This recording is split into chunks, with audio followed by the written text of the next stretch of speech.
أهلا بكم في ليالي الرواية، البودكاست الذي يغوص عميقا في قلب القصص العظيمة ويكشف الأسرار بين السطور وخلفها. لأول حلقة لنا سأبدأ بعمل كلاسيكي للروائي المصري الشهير نجيب محفوظ، اللص والكلاب. هذه قصة انتقام وخيانة وبحث يائس عن العدالة في عالم لا يلعب بنزاهة. أولاً، القليل من الخلفية. صدرت رواية اللص والكلاب عام 1916 بعد ثورة يوليو المصرية مباشرة، وهي في الواقع مبنية على قصة حقيقية. في المركز يوجد سعيد مهران، لص سابق خرج لتو من السجن.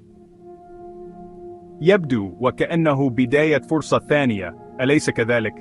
ليس بالضبط.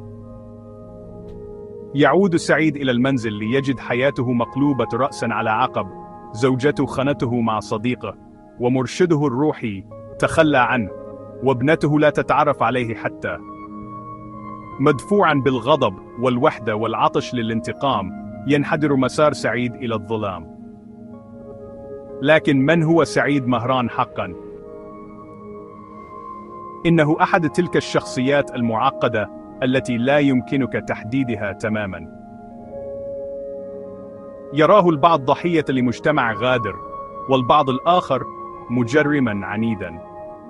محفوظ يسحبنا ببراعة ذهابا وإيابا، في لحظة شعرت بالتعاطف معه، وفي اللحظة التالية لم أستطع تحمله. إنه ليس بطلك النموذجي، إنه مرآة مكسورة تعكس عالما محطما. لنتحدث عن الرموز.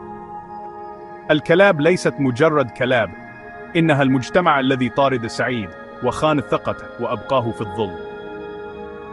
ثم هناك رؤوف علوان، الصحفي الذي يمثل النخبة المصرية بعد الثورة. أشخاص يتحدثون عن المثل العليا لكنهم يتخلون عنها عندما يناسبهم ذلك. ونور، العاملة في الجنس، هي المفارقة الأكثر ولاء وصدقا في حياته، مقارنة بجميع الأشخاص المحترمين المزعومين. هذه الرواية تطرح علي أسئلة كبيرة باستمرار. هل يمكن للثورة أن تصلح كل شيء حقا؟ هل الخيانة مبررة على الإطلاق إذا كانت تعني البقاء؟ وهل يمكن أن تتحقق العدالة الحقيقية من الانتقام الخالص؟ النهاية؟ إنها مفجعة. تنتهي حياة سعيد في مطاردة شرطية فوضوية. يموت ليس كشهيد وليس كشرير تماما، بل كروح ضائعة عالقة بين الأحلام وخيبة الأمل.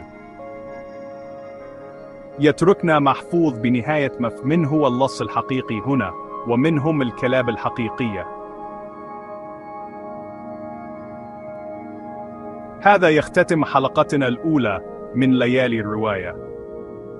هدفي دائما هو القراءة بين السطور، والبحث فيما قيل وما لم يقل.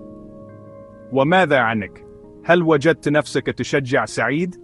اترك أفكارك في التعليقات. ابقوا معنا للحلقة القادمة، حيث سأغوص في رواية أخرى وعالم آخر. أنا اسمك. إلى اللقاء في المرة القادمة.